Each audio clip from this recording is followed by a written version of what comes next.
British cinema has always held a mirror to our society, its dreams, its struggles, its humor, and its heartbreak. Today, we're diving into the 12 greatest British films of all time, ranked by the BFI. From noir alleyways to sweeping deserts, from forbidden love to youth in rebellion, these films defined a nation's screen and still echo in our imaginations today. Number 12. If, 1968. Lindsay Anderson's If is a radical, rebellious statement on British boarding school life. Shot with black and white starkness, the film captures the rigid hierarchy of an elite boys' school and the simmering discontent that simmers beneath the polished corridors. Malcolm McDowell's portrayal of Mick Travis is magnetic, an icon of youthful defiance, frustration, and quiet cunning.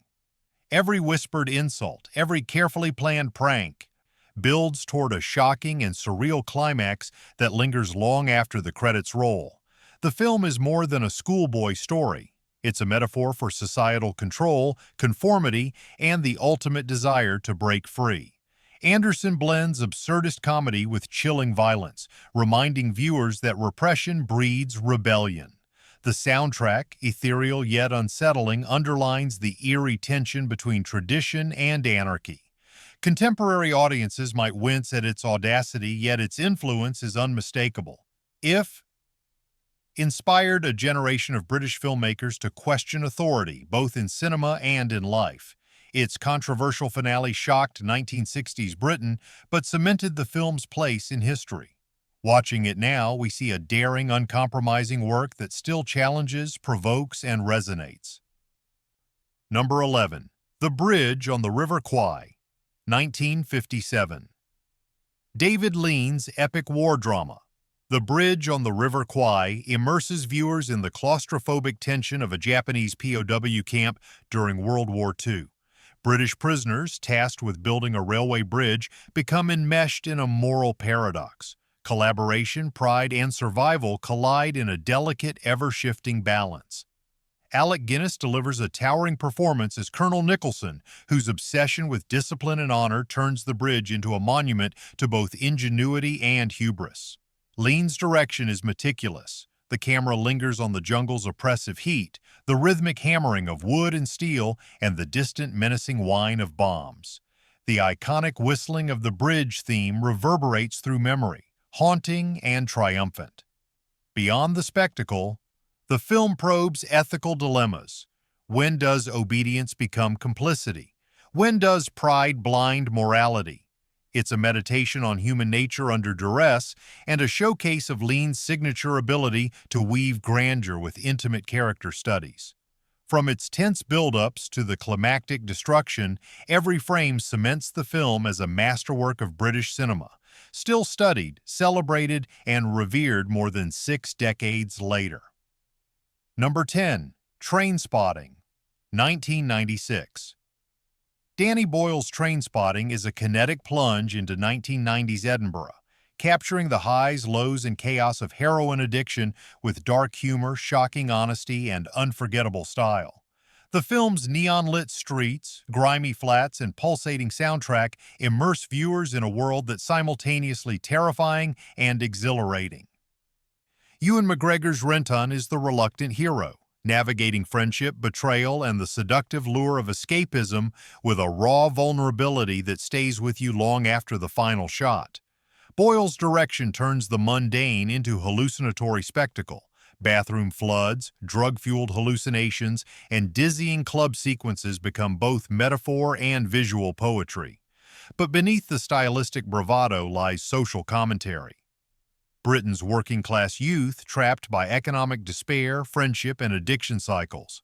The film's black humor cuts sharply through tragedy, while the unforgettable characters, Sick Boy Spud Begbie, remain cultural icons. Trainspotting is not just a movie about drugs, it's a portrait of a generation, reckless yet searching, flawed yet human. Its cultural impact is profound, influencing fashion, music, and cinema for years to come. Watching it now is a visceral reminder of the decade it defined, and the price of living fast and falling hard. Number 9. The Red Shoes, 1948. The Red Shoes is more than a film about ballet. It's a mesmerizing exploration of ambition, obsession, and the cost of artistic devotion. Michael Powell and Emmerich Pressburger take viewers inside the luminous world of theater, where color, movement, and music collide in cinematic ecstasy. The story follows Victoria Page, a young ballerina caught between her passion for dance and her love for composer Julian Craster, creating a tension as taut as a dancer's tightly wound muscles. Every pirouette and leap is shot with painterly precision, transforming the screen into a living canvas of desire, ambition, and aesthetic perfection. The film's signature achievement is the surreal, almost hypnotic ballet sequence in the center of the story, where sets dissolve, colors blaze, and imagination transcends the physical confines of the stage. It's a sequence that feels as alive and unpredictable as the human heart itself. Yet The Red Shoes is also a deeply human drama.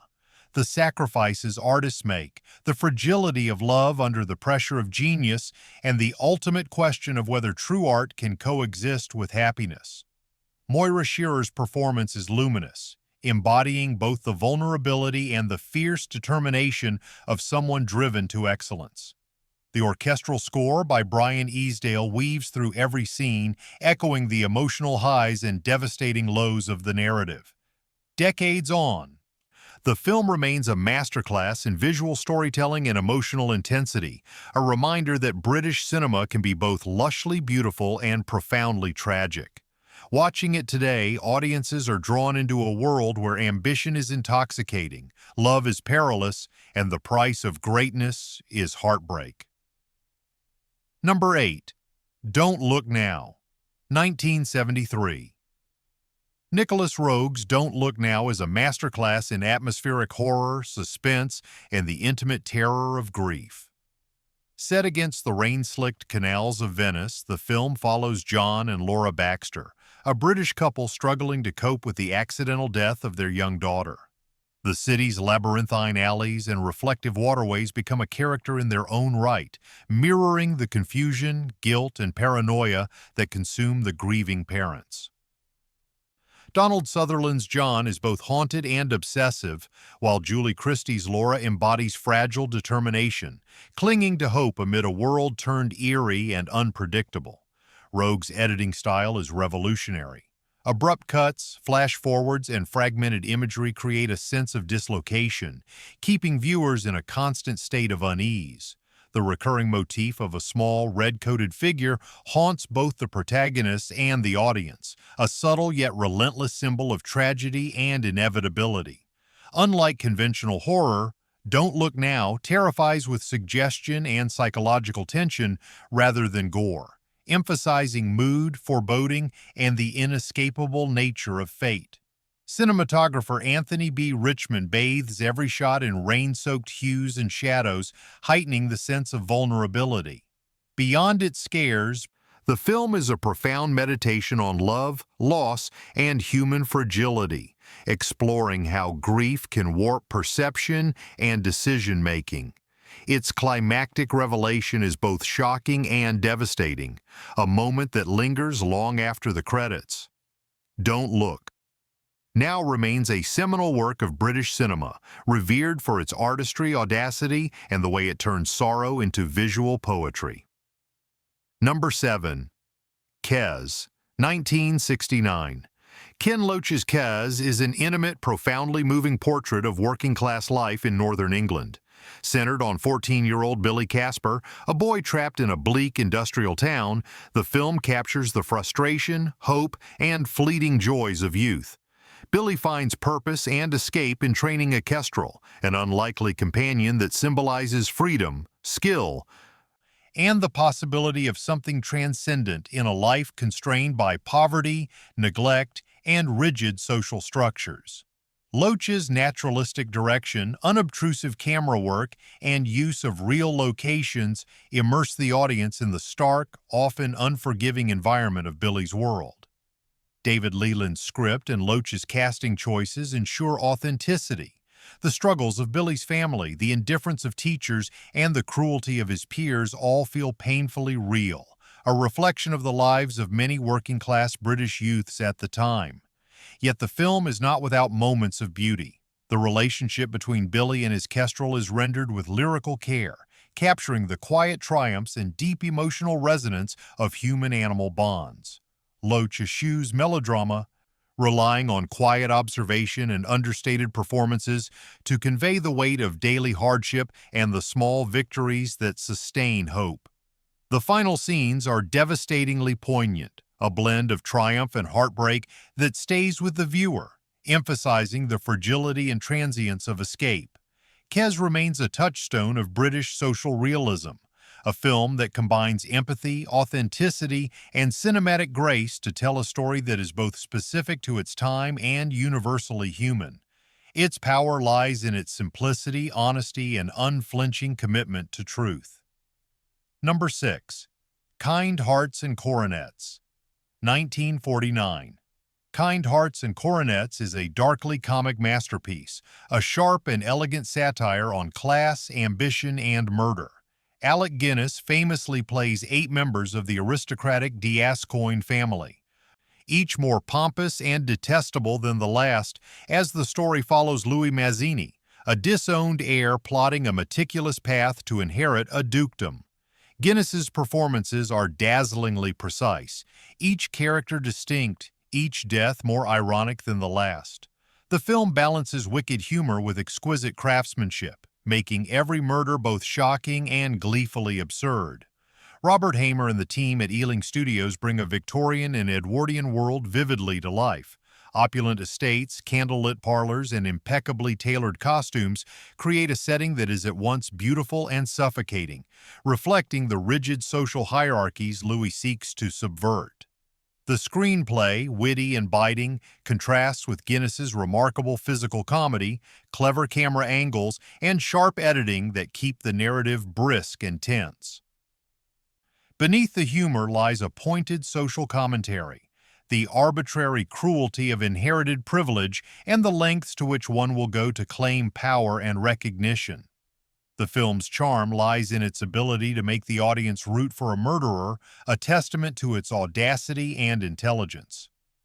Kind Hearts and Coronets is more than an Ealing classic. It's a cinematic symphony of wit, style, and moral ambiguity, influencing generations of filmmakers and remaining an enduring emblem of British dark comedy. Watching it today, viewers are drawn into a world where elegance masks ruthlessness and laughter and horror dance together in perfect balance. Number 5. Great Expectations, 1946. David Lean's adaptation of Charles Dickens' Great Expectations is a study in visual storytelling and emotional resonance. Lean transforms Dickens' intricate narrative into a cinematic journey that is both faithful and astonishingly dynamic. The story follows Pip, an orphan whose life is transformed by a mysterious benefactor, and his encounters with the enigmatic Miss Havisham and the beautiful Estella. Every frame of the film is meticulously composed, from the haunting decay of Satis House to the fog-laden marshes where Pip first encounters the escaped convict Magwitch. Lean's direction elevates the novel's themes of ambition, love, and social mobility into universal cinematic experiences. John Mills's Pip conveys vulnerability and hope, while Martita Hunt's Miss Havisham is both tragic and terrifying, a symbol of obsession frozen in time. Cinematographer Guy Green captures every shadow, every glint of light to convey the inner worlds of the characters.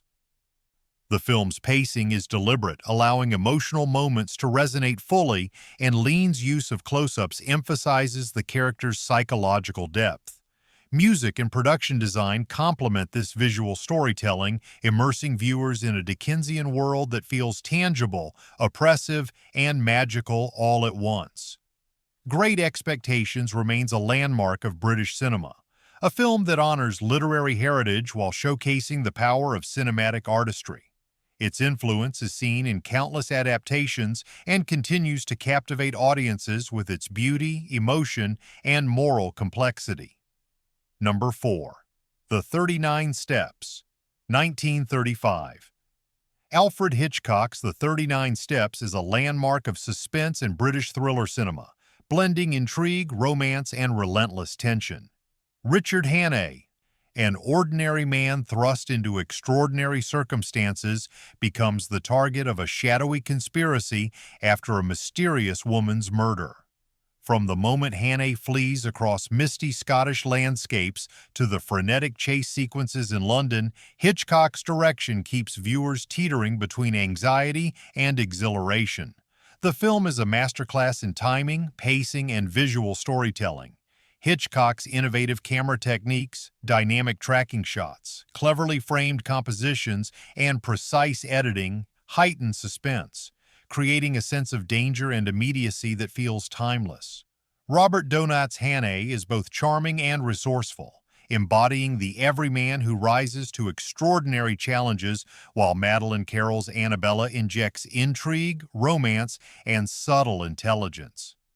Beyond its thrilling plot, The 39 Steps plays with humor, mistaken identity, and mistaken assumptions, creating layers of entertainment that have made it a template for espionage cinema. Its influence resonates in countless spy thrillers and adventure films that followed. For British audiences, the film encapsulates the era's tension and ingenuity, combining patriotism with human vulnerability. Watching it today, the mist, the tension, and the audacious plot twists transport viewers into a world where danger is around every corner and ordinary people rise to meet extraordinary challenges. The 39 Steps remains Hitchcock at his most inventive, thrilling, and distinctly British. Number 3. Lawrence of Arabia, 1962. David Lean's Lawrence of Arabia is an epic of scale, ambition, and human complexity. Peter O'Toole's portrayal of T. Lawrence captures both brilliance and contradiction. A man whose vision unites tribes, yet whose ego, insecurity, and obsession blur moral lines. Shot across the vast deserts of Jordan and Morocco, the film transforms the landscape into a character itself. Rolling dunes, blinding sunlight, and endless horizons mirror Lawrence's isolation and inner turmoil. Every frame is meticulously composed, balancing breathtaking spectacle with intimate character moments. Lean's mastery is evident in both the macro and the micro, sweeping cavalry charges across the desert, contrasting with quiet, contemplative scenes where Lawrence grapples with identity, purpose, and the ethical cost of leadership. Maurice Jarre's iconic score weaves through the film, echoing both grandeur and melancholy, while Freddie Young's cinematography captures the interplay of light and shadow in ways that are almost painterly. The narrative explores imperial politics, cultural collision, and the burden of heroism, presenting Lawrence as both a visionary and a deeply flawed human. Lawrence of Arabia remains a touchstone of British and global cinema, not merely for its technical brilliance, but for its enduring psychological complexity. Watching it today, audiences are swept into a world where ambition, desire, and duty collide against one of the most stunning cinematic canvases ever captured. The film is a testament to British filmmaking at its most audacious, epic, and emotionally resonant. Number 2. Brief Encounter, 1945. David Lean's Brief Encounter is a quiet, devastating study of forbidden love and the moral constraints of post-war Britain. Celia Johnson's Laura and Trevor Howard's Alec meet by chance in a railway station tea room, and their fleeting romance becomes a profound exploration of longing, duty, and emotional restraint.